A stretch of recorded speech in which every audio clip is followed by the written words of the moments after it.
Yes, na-refer na ini sa atong committee ba, Disaster Reduction Management Committee. And nag-aamat-amat ako subong, gina-consolidate ko kag gina-identify ko kung sino ang mga resource persons naton.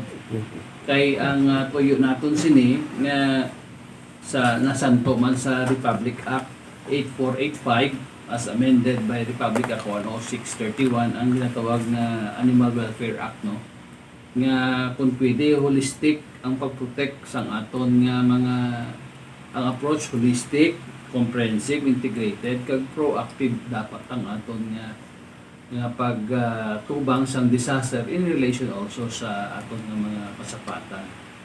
Ang gusto ko ni i-clear, Bert, nga ang gina-identify naton diri nga mga animals amo ning aton pet or companion animals, no, you have to be clear. Most likely they are our dogs, our cats, may araman birds, no, fish, pero do seldom man nga may pet ka nga karabaw or kung may aragin man siguro very seldom ang baboy, no, pero there are also may amo na. Pero sa aton dire daw sa pagkaibalo ako hibaluan ko wala sila.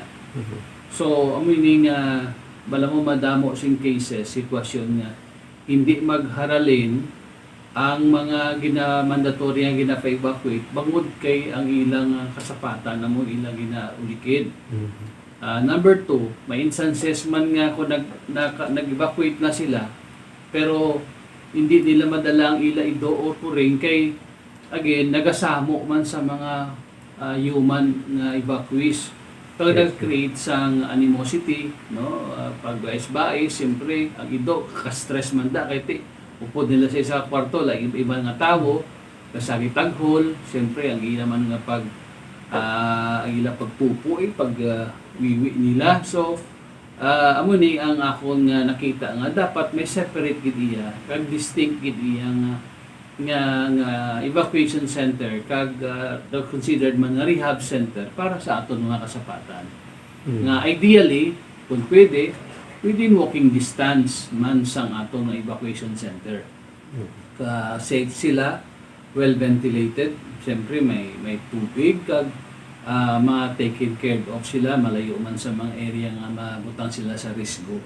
So amo nang aton tinutuyo sining ordinansa kag pagaunahan aray kumbaga may ara kita pilot or model kita sa kada identify nga banwa sa tagwiling nga mag-support sa sining nga programa nga every congressional district, and then maamat-amat ini sila siyempre nga pag-spread or iban magid ng banwa mag-adopta sa sining nga programa nato. Nakita na to, di ba nga kung bago ini, hindi man po silingon automatic mapatindo kita sa evacuation center para sa ina. Nakita na to, pwede lang siguro nga do bisan temporaryo lang anay nga makita na to nga may welfare kag nagaulikid kita sa sapat na temporaryo lang nga mabutangan sila. Ato din na Bert, no? I-check kung ginatanaw, pwede tanim integrate sa ginatawag nga wash area sa kada eskwelahan mo. No? Kung ang wash area, no, dira nagahugas sa mga kagamitan, mga kabataan, pero may section, may area dito nga within that building. Actually, ang pamalan sini ilang taon natin ang pwede ganiya movable nga mga cages, no? Nga fabricated nga cages kag kung hindi kinahanglan pwede mapahigad kag kung kinahanglanon nga ara sila pwede ibutang sa sulod sang ginatawag nga multipurpose nga area, no? Nga pwede man dira gani ka siguro kahalay ang mga mga evacuees naton kung tag-3, 4 kadlaw sila. Kay nakita ta masami nga ang mga aton pet animals, companion pets naton, also they're stressed, no, during calamities. Kag may information, Bert, may aragali findings nga kita ang hazard diri sa aton, dominant hazard natin diri sa Iloilo is more on flooding mo. Yes, Although that is usually 3-4 days tapos na. But remember, after the list of flooding, grabe ang possibility nga ang aton nga kasapatan kung andayon naton o hindi bala ma-secure sila dayon, dira gali develop ang anthrax, no? So may findings ina. So nabasahan ko. So isa ina sa mga butang nga dapat naton ma-consider. Ikaduha, when I was mayor of Dumangas, again siguro Kalasag awardee kami, no, Hall of Famer kami, kag Ganipok awardee man kami during my time. May dako ko puntos ko to sa DRR pag validation is mayara ako sa una ginhimo nga cattle relief park. It is an elevated nga solar dryer nga multi-purpose pavement kung wala sing baha basketball court. Pero kung may baha, ang tanan nga aton karabaw, baka, kanding, baboy, dito pwede sila ibutang. Kag safe sila, mataas, kasi siyempre ma-elevated siya, kag may shade man palibot mo. Kag dira tanan, no, at least mabantayan sila sa insakto, no, may magabantay gid nga mga tagiya mismo o kung relibo sila and after di baha, pwede nila makuha. So, that is why nga luyag nato ng atong gobyerno wala gid dapat may mabilin kundi dapat holistic kag komprehensibo gid ang aton pa. No one should be left behind. Ang isa sa natupangdan nga board nga kung para mabalaan naton ang data sa isa ka area kung ano kadamo sang ido o kung kuring aton kumudaron sa evacuation center naton, di ba may listahan na man para sa bakuna sang ido. So posible guro nga data magamit man naton. Correct. That's why this is a integration na isang mga effort. So, mabala na actually ang population sa aton pet animals mo in a certain barangay, in a given locality. So, that is why kung may area evacuation center, dira nga area, considered siyempre ang kadamuon man sa atong population, sa atong pet animals, dira nga area.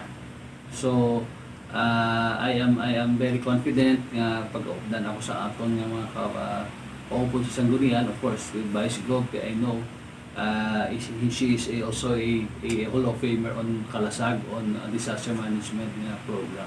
So the funding we will be asking the Provincial Disaster Council to allocate certain amount for this, and also ang atong provincial veterinarian is also requested to help in the identification together with the DRR sa lokalidad.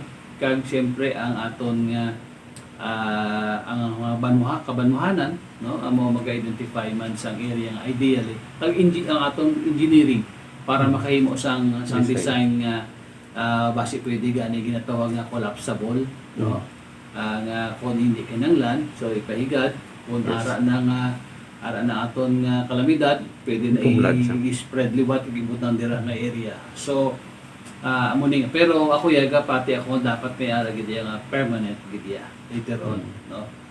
Kung makapangita kita sang support, funding support, most likely of course even local or even national government agencies or other international nga mga NGOs nga magabulig sa aton.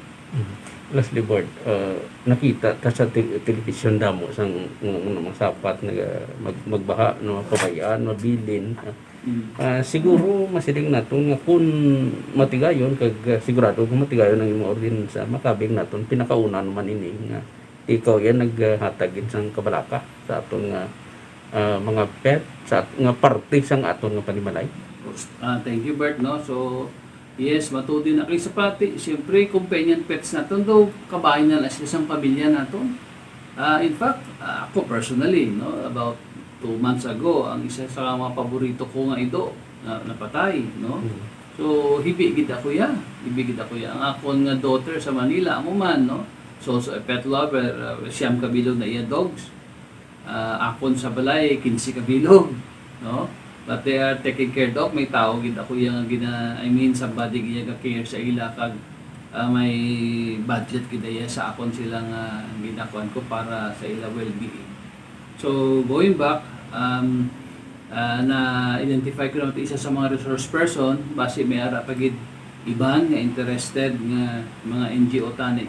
Gusto ko pagid tani ma-accredit sila diri sa province nga sa aton nga as a civil society organization nga mga animal advocates nato, no, mga isa din na identify na is ang tails, no, mga naga-support gid sa mga programa, no, sa about well-being kag welfare sa aton nga mga pet animals.